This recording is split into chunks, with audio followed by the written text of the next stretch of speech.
In some ways, I feel like we're all a mixture of our own stories. And the stories that we choose to tell ourselves are true at a certain point in time have an interesting way of defining who we feel like we are. So my name is Sara Porritt. I used to be Sarah Chen, and I was born Chen Baiyu in Xiamen, China. As far back as I can remember, I was super shy. I literally used to hide under my mom's skirt.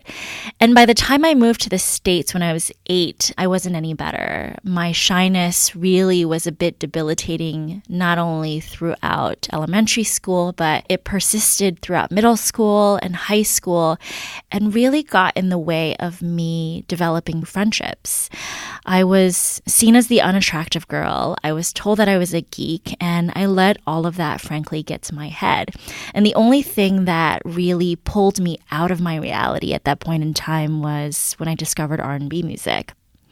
I remember running back from high school at the end of the day and popping on that Mariah Carey CD, listening to it from beginning to end and just being completely immersed.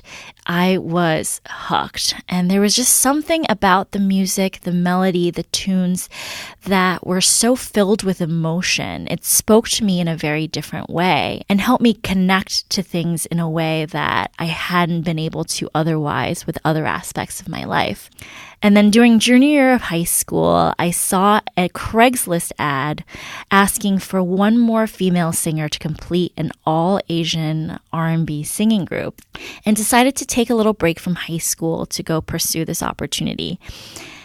I will say that my parents were supportive, but also extremely apprehensive. And I think part of the reason why they let me do this was because I had always been so shy. I didn't take any risks. And this was the first time in my life that I was really doing something truly for myself that was out of my comfort zone. So when I moved to Brooklyn, I became someone I didn't even recognize.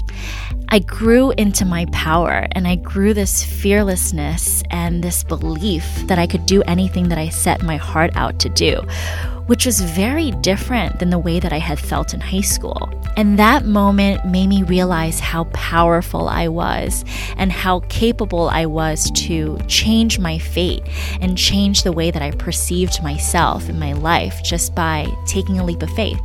And when I was professionally pursuing music, as much as I loved being in the studio, performing, writing, what really kept me going was once in a while I would get a note from a young person telling me that I was the first person they had seen on TV who looked like them. And that just gave me such energy because I knew that I was in their place not so long ago. And so while I no longer pursue music professionally, I knew that I wanted to continue to provide courage and stories of empowerment to women who were once in my shoes.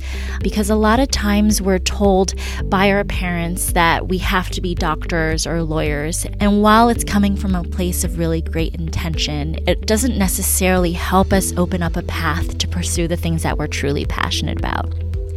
Which leads me to the reason why I created Hear Us Roar. And it's because it's not only just a podcast about the unique and empowering stories of Asian women, and it's even more than my desire to try and uplift Asian women who are trying so desperately to seek out their own purpose and listen to their own voice. My hope is that this podcast encourages all of us to take pause and consider the narratives that we've been telling ourselves based on our heritage, our culture, the things that we've gone through, our triumphs, our pitfalls, and really start to evaluate our passions and our gifts, because we have the ability to choose the stories that serve our greater purpose, and that is our true power. As master storyteller Rebecca Walker might say, for all of us to dwell in the vastness of our own infinite potential and never look back. So let's give this a shot.